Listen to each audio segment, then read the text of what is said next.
What I will be presenting here is part of the software ecosystem that has been built to support the use of Open-Channel SSDs. And I'll be specifically presenting liblightnvm, the Open-Channel SSD User-Space Library. Now, Open-Channel SSDs comes in a lot of shapes and sizes, and they share the common trait with a regular SSD that at some point you have a media and you have a controller and you talk with it over NVM Express. But since it's sort of an emerging technology, then there's different ways of talking with an Open-Channel SSD. You could sort of say there's different dialects that you might call Open-Channel. But the essential thing, and the really nice thing that's provided by an Open-Channel SSD is that the device itself will provide you with information about an abstract drive model. So you can visualize this in this way here, where imagine this is your SSD, then it will consist of these groups of parallel units, where each parallel unit consists of multiple chunks. And within these chunks, you have what you call a logical block, which is the minimally addressable unit on your SSD that you can send I/O to. So a really convenient way or thing about Open-Channel is that the drive will tell you about this abstract geometry. And then the second thing that's really nice about Open-Channel is that the drive will allow you to control the locality of the I/O that you're sending. So you can actually control by addressing where your I/O is going. So that's sort of the two really nice things about Open-Channel, and that is you can reason about the parallel units in your drive, and from the host you get the control about specifying where your I/O is going. And at the lowest level you have this notion of a chunk, and the chunk, as I said, it contains these minimally addressable units. Now they've been called different things, but usually I will be referring to them as either the logical block, a sector, or simply just an address. But so for all of these nice things of the abstract drive model and the ability to reason about locality and control your locality on I/O, so with sort of great responsibility, you also have with great power, that also comes great responsibility. And the responsibility you gotta manage when you're working with an Open-Channel SSD are some constraints on your chunks. So you gotta erase those chunks before you start writing to them, and you gotta write contiguously within your chunk.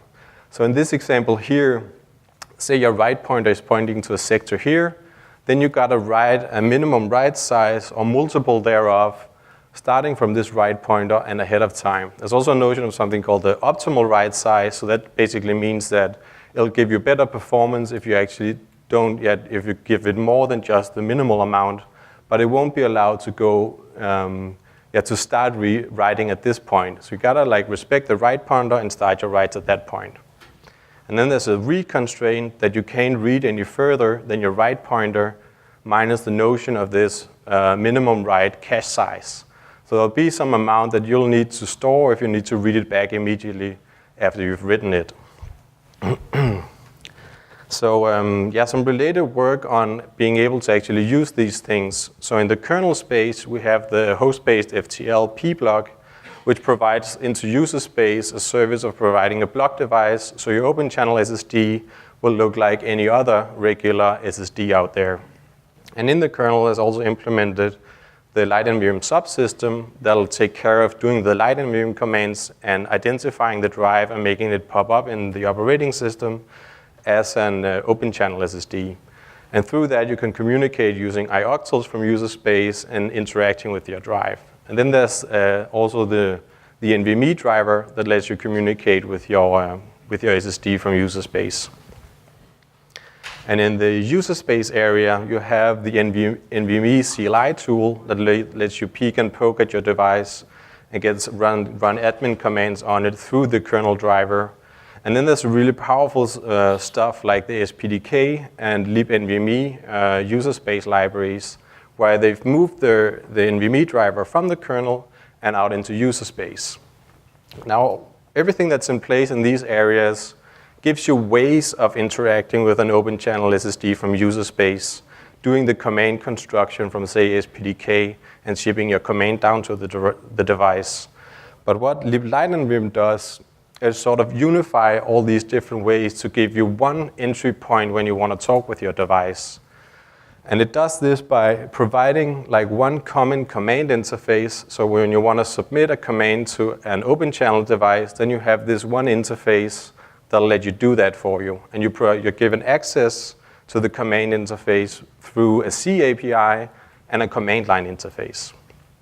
And the implementation of how the NVM command interface works is done inside of the library through something we've called backends. So the backend implements the command path. So that can either be on a user-space NVMe driver that the commands are sent, such as SPDK or libnvme. It can also tunnel these things on top of the kernel NVMe driver through the ioctls. And there's also support for then submitting your I/O on top of a regular block device and having all the other commands running through the ioctls.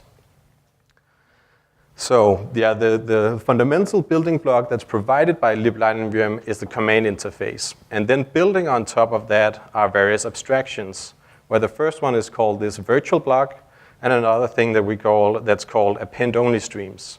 So I'll get back to how these things work, but the takeaway here is basically that you have multiple ways of getting commands onto your drive, depending on how you want to use it, and then there's abstractions built up on top of that that makes it easier to work with your Open-Channel SSD. So if you're focused on getting optimal performance out of your device, you probably want to spend your time actually porting your application to have awareness of an Open-Channel SSD, and then sending the commands directly from your application.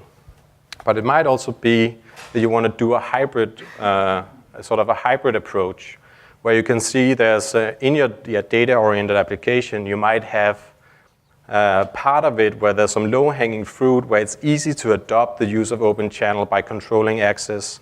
But then there might be a small portion of the code that's bugging you where you really want to have random access and an easy way to store your data. What you can do then is use what's provided in the kernel, such as pblock, and put a file system on top of that, or use something like f2fs, and then just use a single parallel unit and put a file system on top of that, and then delegate the rest of it to your application. So that's sort of a hybrid approach of using liblightnvm. And the last thing is for tooling, for writing the tools that will manage kernel services such as pblock, looking at the data and how it's written down on the drive, and implementing tools such as file system checkers.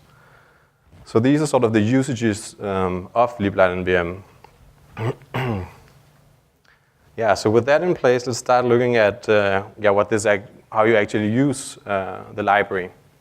So through the command interface, you can send the lowest level commands. So sending something like NVM command identify, that's a function in the API, which will return the actual result from the NVMe command. Then there's also some extra utilities that makes it easier to get what we really want, which was the device model. So knowing the parameters of how many parallel units, how many parallel unit groups, how many chunks do we have, how many sectors or logical blocks do we have in those chunks, and how many bytes are there in each of our logical blocks, and also stuff like the out-of-bound area. Now, liblightnvm encapsulates this in something called the struct nvm-geo, and provides them conveniently available to you. So that's knowing the device model. Then you also need to know about the media state as you're doing these things in user space. So that's knowing what is the state of my media right now. And you get that through the NVM command report. So with this thing, you retrieve all the chunk descriptors that's on the device. And you can then know either for all chunks on the device, or you can tell it to only give you for a certain parallel unit. So if you want to, do that instead. And then there's a convenience function that will make it easy for you to get a bunch of chunks which are in a given state. So here, if you call this function, you'll get a set of chunks that are either free, or you can get a set of chunks that are actually offline, and you can get that through this helper function. And let me just show you what that actually looks like. So calling the command line here, you can see that what it provides is the different admin commands that's available, and then the IO commands. And sending, for instance, here the command identify, it'll print out those attributes from the identify command, and sending it the report command, well, it'll give that information. And here we have like the device properties, and there's a lot of them. So commonly, if you only want the geometry, you can also just do an abbreviated version, and it'll just print out that stuff. And one thing to notice is that, and here we have the report options. So these are the report that's being printed out for the entire device. That's a lot of entries, or you can tell it, to give it just for that one parallel unit that you want to use. And if you provided a wrong argument, just as I did there, well, then it'll say that you were out of bounds on the geometry. And otherwise, it'll print out what the state of your media is. So one thing to note here is that this funky format of the output is structured as something that's called YAML. So it's pretty easy to pass this into other tools that you might be using. So that's that's how you would access it for doing your admin commands and knowing your device model and knowing the state of your media. Then the part of being able to control locality is you do that by constructing addresses. And these are represented as a struct NVM address, which has these geometric accessors. So what you might have noticed in the first slide is that there's a specific format which is reported by the drive. So in order for the application developer not to be like, to bind their implementation to a specific address, then it's controlled up here in this struct, which the library will translate as the commands are executed to the specific format that a given device is using. So when you're using liblightnvm, you'll get this address translation for free. You don't have to do anything about it. But if you really want to, well, then there's explicit functions for doing the address translations from the generic format in the library to the device-specific format. Let's have a quick look at how you would do these address conversions. So you can do it entirely from the CLI, and the functions in the API is called the same as in the CLI. And you can construct them using something like the S20 to gen, which means take a drive model and provide it with your parallel group, your parallel unit, the chunk within that parallel unit, and your logical block. And then it'll construct that address for you. And you can then go the other way, and you can do stuff like here. You see, convert the address from a generic to device format, from device to generic. And if you have something on a generic address format, you can then get the geometry information printed out instead.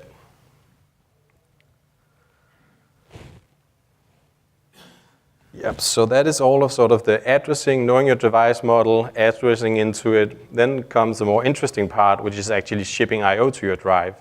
And that stuff you do through the command interface in 4 functions called erase, write, read, and copy. Now these map down to actual NVMe commands, which are, in the case of erase, either the vector reset from the Open-Channel specification, or in the NVMe specs, there's the notion of the domain space management and setting the flag bit of deallocate. And on your writes, you can either choose to do scalar writes or vector writes. And sort of, so this function is what you'll actually be using for shipping I/O. And I have a view on doing that as well, which looks like this. So what we'll be showing here is basically what you would do if you want to write to a chunk. So one important thing is respecting the write constraints and shipping I/O in a useful size. So you would do that by using, say, NVM device get write size optimal. Then you can get a bunch of chunks that you want to write to, which you can then, as you see here, you'll just erase them, providing the list of addresses and how many you want to erase. And then what this code example does here is just through a loop, go through all of the chunks that you're given, and then create the addresses that are matching those chunks, and then write them. And the write command is just saying, do a write on this device, write to these addresses that are this many addresses. Here's the buffer you want to write. And what's null here is the metadata pointer, so the out-of-bound area. You could give that as well. And these are some command flags that I'll come back to.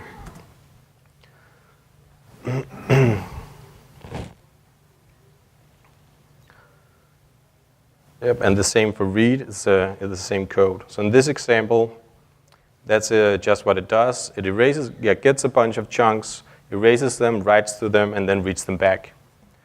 Now if we then run the code, then you'll see that stuff is actually working, and there's no errors. So as you'll see in a little bit, and you can see the throughput numbers here. We're getting around 30 megabytes on read and around around 30 megabytes per second on your writes and 110 on the reads.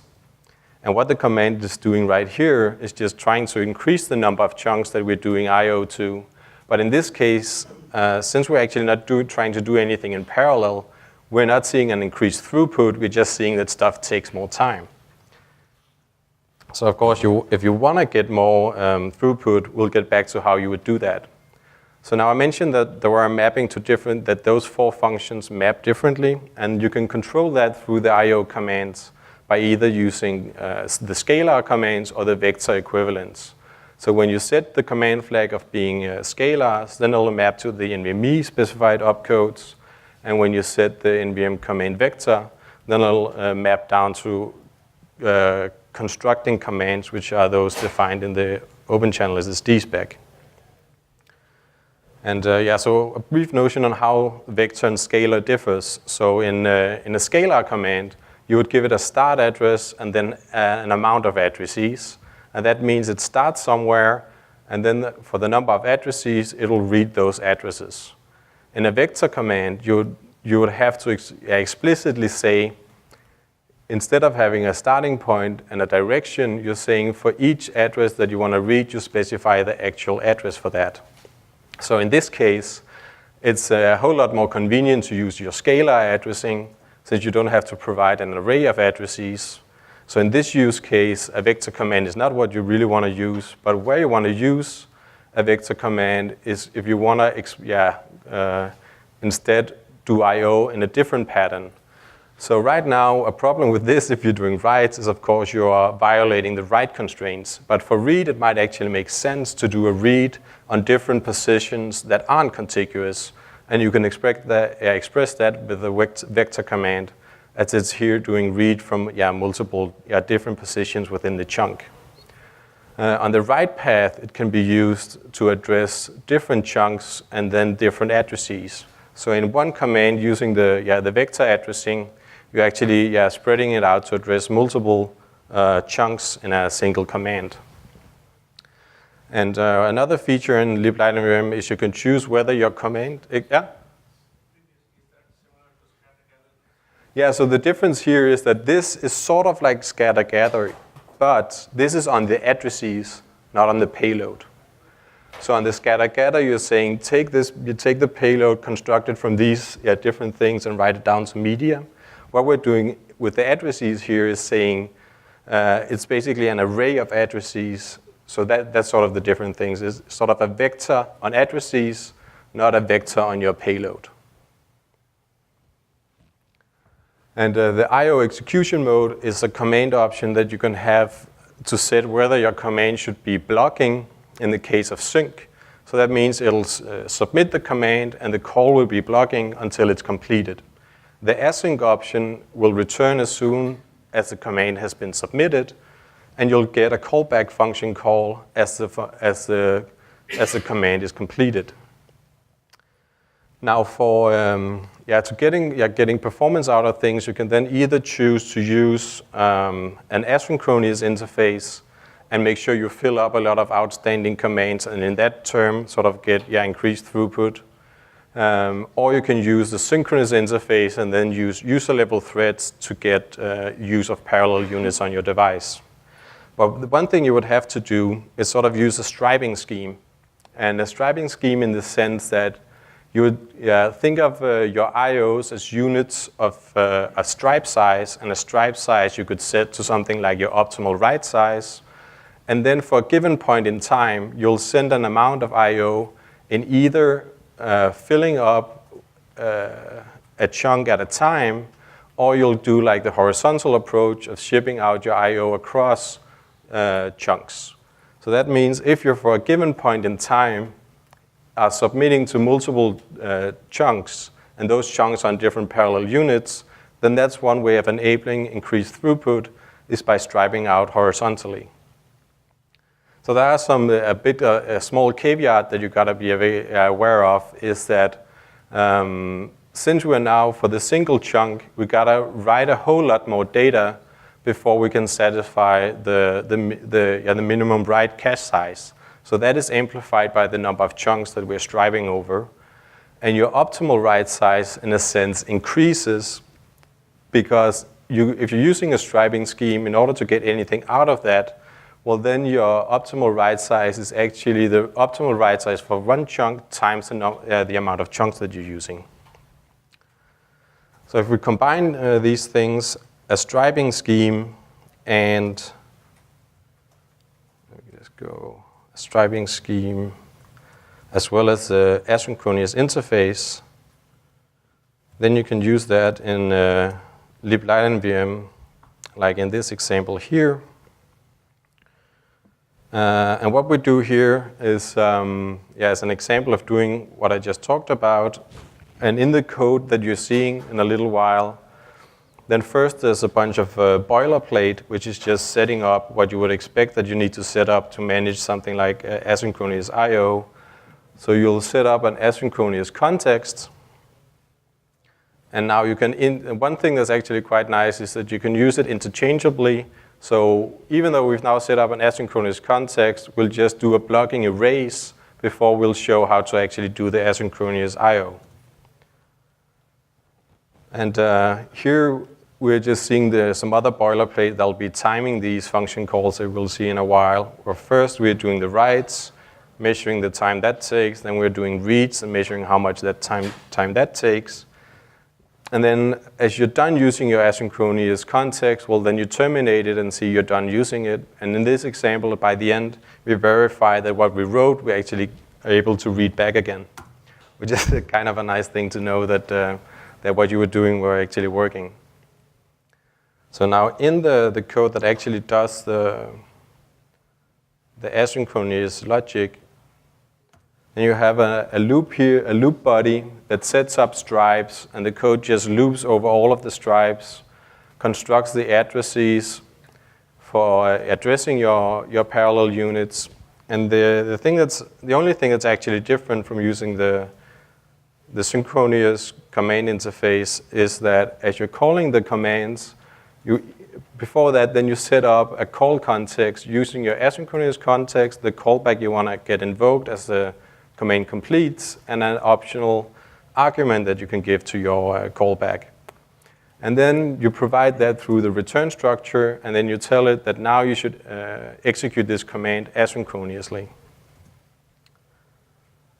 And the code further down here manages when you want to do an IO read, and that's actually the same thing, except of course we're now reading into a different buffer, but we're setting up the function call in the same way as when we were doing the synchronous IO. Now there's one thing to be aware of, and that is in order to not violate the write constraints, then what this code does here is that it'll wait as soon as it has filled up your write queue. So as soon as it has filled up within chunks. So if it has, say we have 32 chunks, then this code right here will wait after doing 32 write submissions. If it had continued to submit calls, then you can enter up in a situation where you might get out of order execution. So even though you've submitted all your writes in order, then there's no guarantee from the NVMe queue pair that those commands are actually executed in your submission order. So for each chunk, you can have no more than one outstanding IO. So that's why in the bottom here, it's waiting until that's done to come back again. So let's see how this behaves when we actually run it.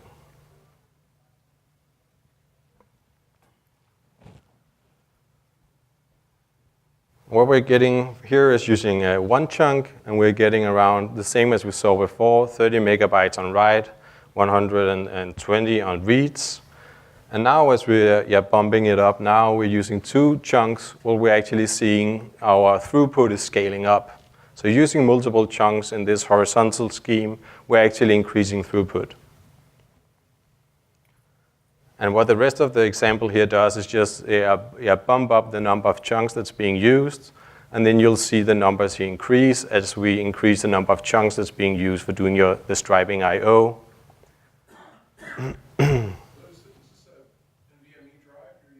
Yeah, it's an Open-Channel drive. Because, like, I hate to say this, but 60 megabytes a second sounds very good. Yeah, but that's using one parallel unit, so one chunk. So I think it's pretty close to what you can manage to get out of one parallel unit on your media. How many parallel units can you have?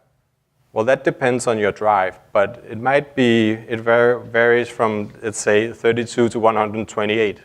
Maybe somebody from Radian can say how many they'll have on their drive.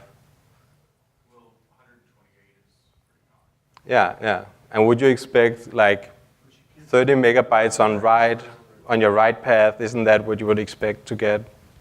Depending on the media, of course. I mean, the dies are like 70 megabytes per second, theoretical. Oh, theoretical. 70? Okay, I see.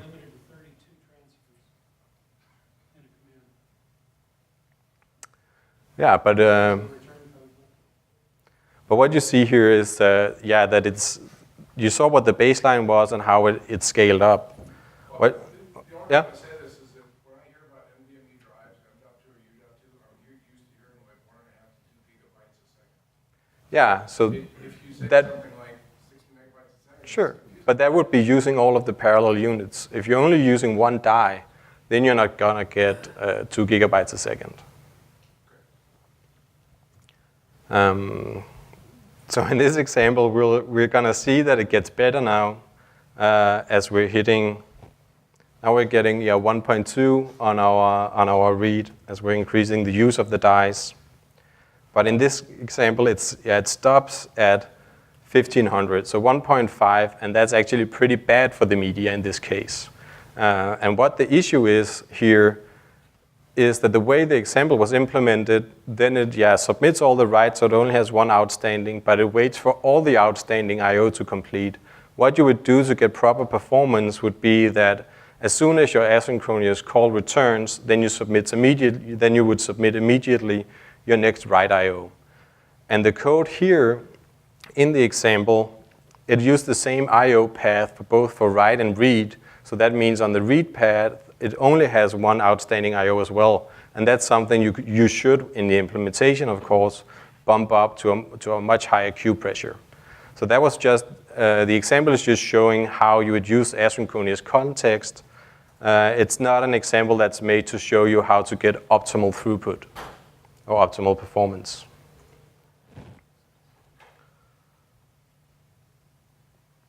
All right, so that was asynchronous I/O using the horizontal striping to bump up what you get on the, to scale up what you get from the performance on your dies.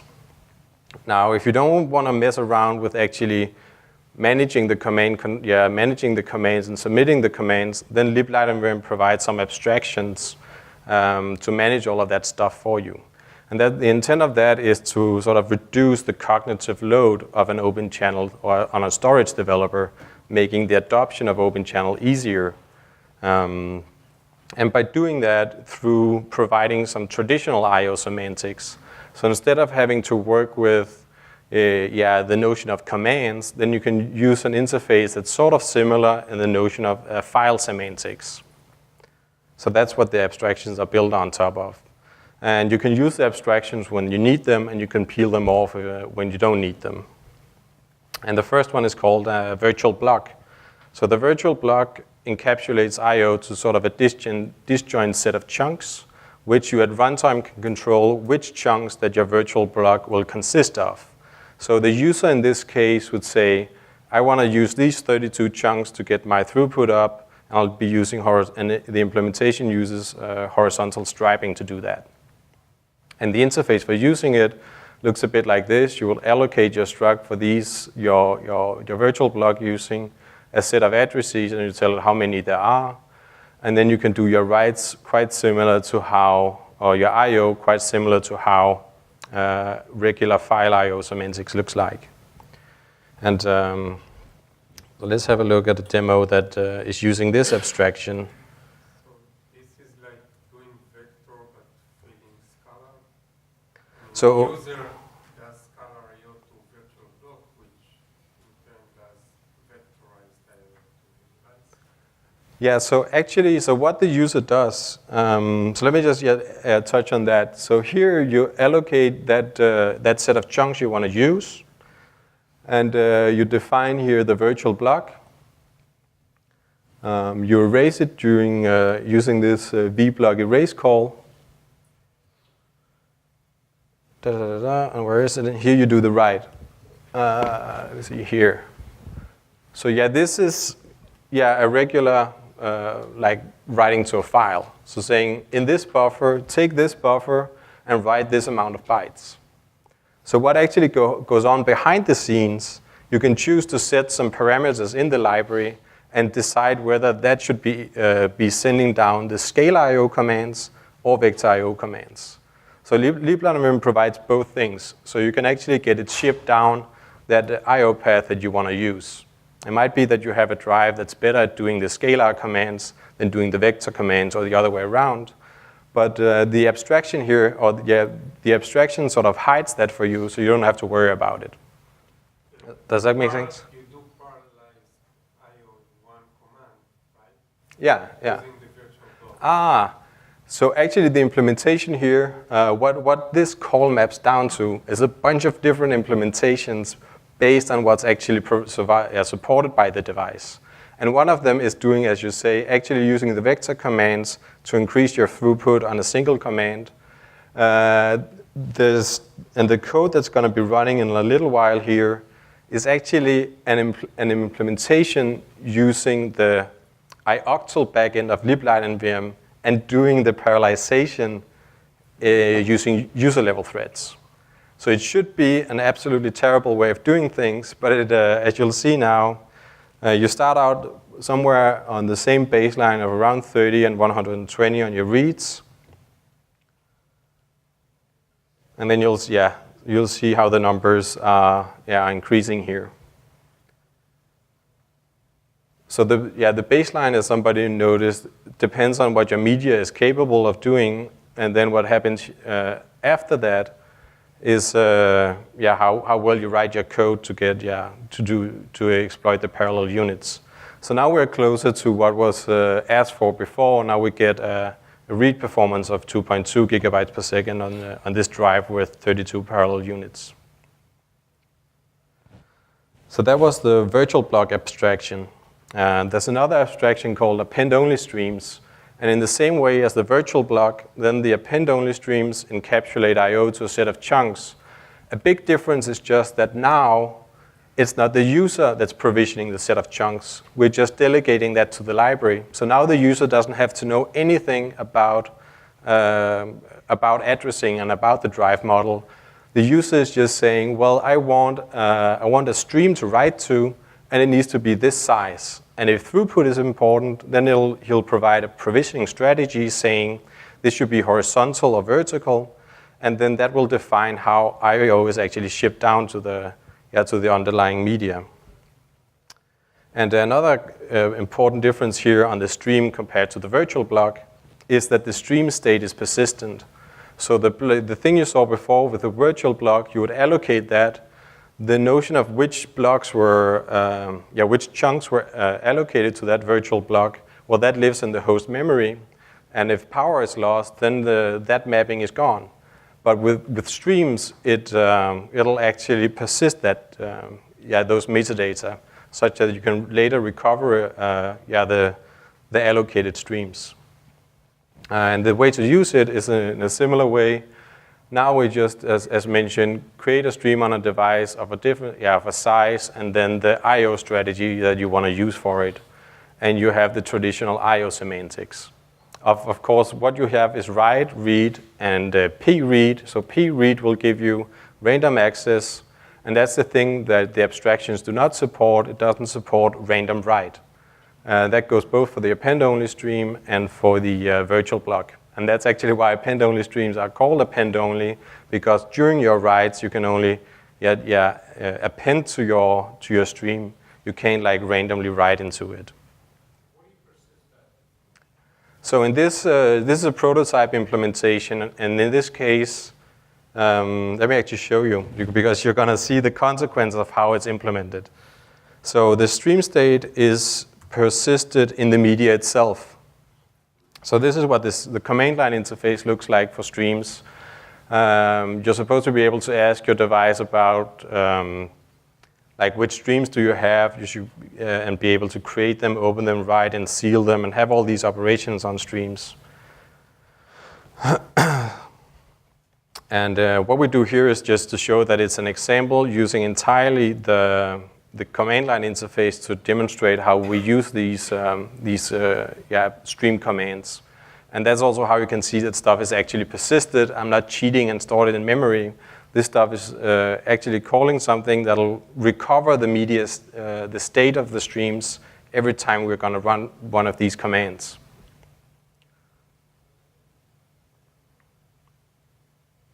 So the first thing is providing. So now, since we don't know anything about addressing, we don't know anything about the device model, but we still have to know about a minimum write size, an optimal write size, a minimum read, and optimal read, such that, and then the library will take care of everything else.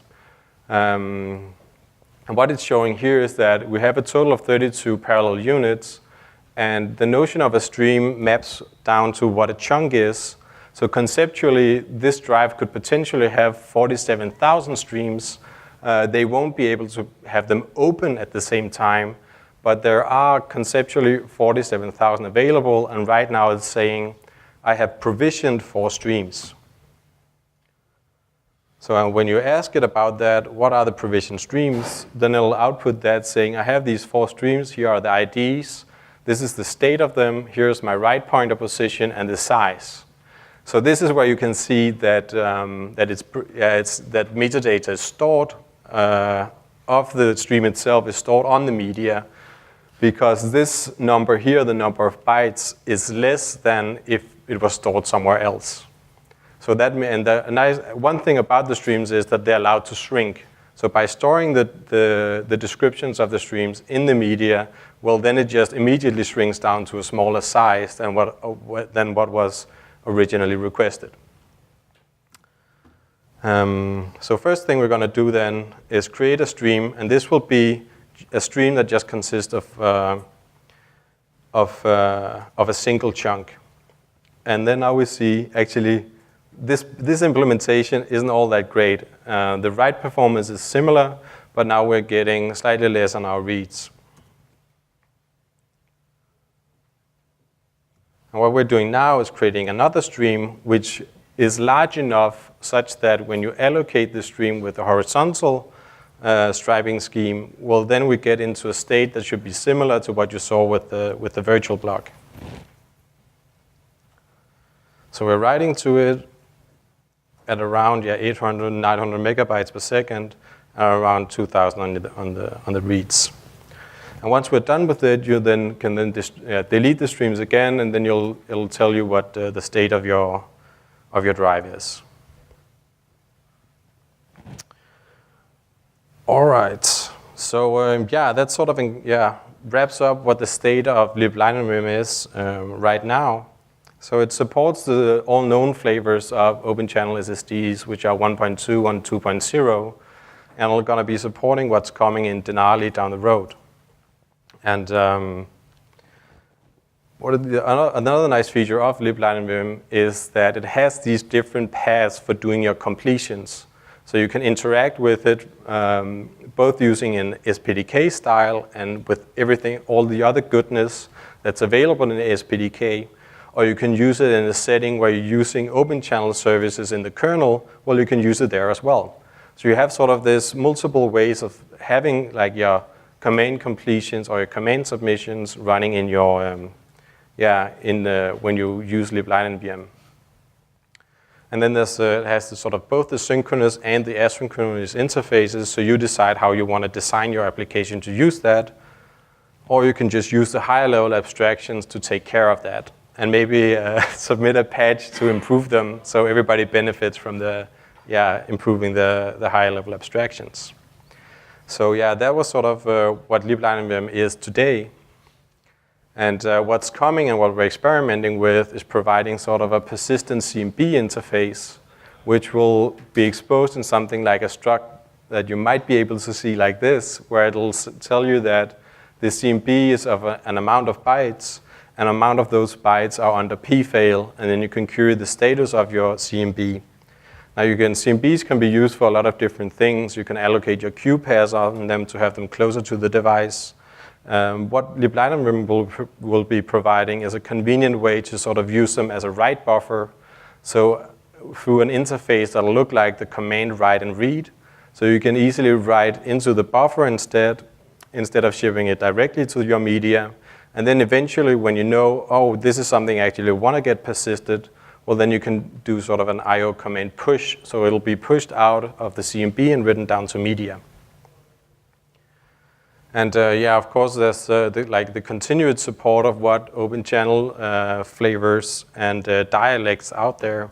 And the idea is to provide as much support for that as possible through having a raw command interface. So if somebody comes up with a new way of doing something, it might make sense to provide that in its raw form if you want complete control, and then otherwise try to encapsulate it in the upper layer abstractions, such that you don't have to, if you don't need the full control about what that new command might be doing. And since this is all about building a software ecosystem around open channel SSDs, we have some related tools that we hope to put into the public domain as well. There's sort of a web interface for managing the host-based FTL. It'll set up the instances, and then you can conveniently configure a way to take those instances and export them over fabrics. And then there's some visualization of IO stats. So this is not like a production grade management system. It's more like something you could use at trade shows, a way of demoing your products. It's a convenient way of doing visualization of your IO stats and messing around with fabrics. And there's a tool called CIJO, which is just a tool chain for doing quality assurance test and development. Now, so now if you haven't seen liblightnvm before, now you've gotten maybe a brief notion of what liblightnvm is and what it can do. It would be great to hear what you are missing from liblightnvm, if you could potentially use this thing, and how you would like to use it. But more specifically, if you don't have any questions, then right now, SGLs, as somebody mentioned, aren't supported. So when you call your commands, then there aren't support for actually calling them with SGLs. So it would be great to hear what your view on this is. What should SGL support look like? Should that be an array of buffers? So basic, just an array and saying this is the amount of buffers you want to get translated or scattered or gathered? Or would you like that to be an actual sort of segment descriptor close to what is actually implemented in NVMe? Or should it be like the iterator and function pointer design that's being used in SPDK? Or something else, or maybe, all of them. That would be great to get your feedback on. And otherwise, that concludes my presentation. If you want to have a look at the source code, then you can go to the GitHub page. There's documentation available online. And you're also very welcome to shoot me an email if you have any questions. So that's it.